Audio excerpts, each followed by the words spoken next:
Now, simultaneously, I just want to note that the Black Freedom Movement was covering all of this as well as the Black movement. So you have, in this time, the flourishing of the Black Panther Party newspaper with the famous drawings by Emory Douglas.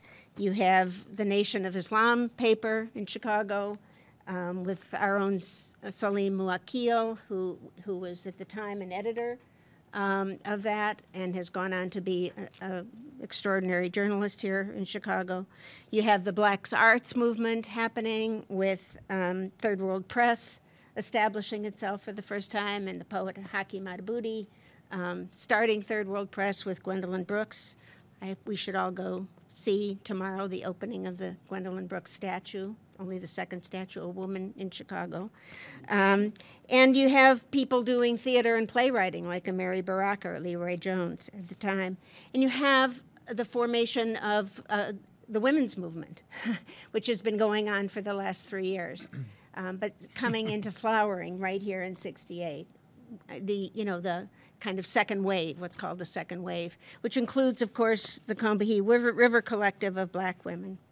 So I'm just saying that this explosion of independent reporting 50 years ago was a blow that weakened the traditional notion of newspaper reporting, of the nightly news, of Walter Cronkite, of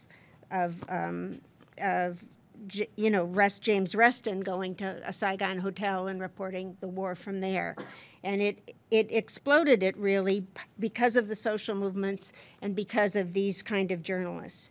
And I want to just note, I know you're doing this next and next and next, but I didn't know that when I was thinking about this, that this upending of the traditional way wasn't just in journalism. As you indicated, it was also in the arts, in anthropology, sociology, music, and movement tactics, the growth of the movement coming together around the war in Vietnam.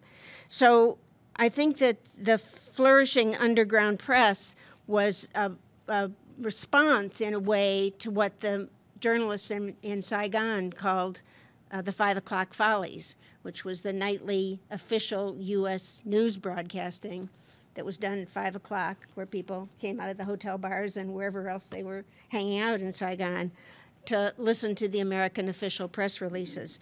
But the young journalists who were covering it by this time, for sure, had concluded, as had many vets coming back, that the war was a war of occupation and imperial power and could not be won.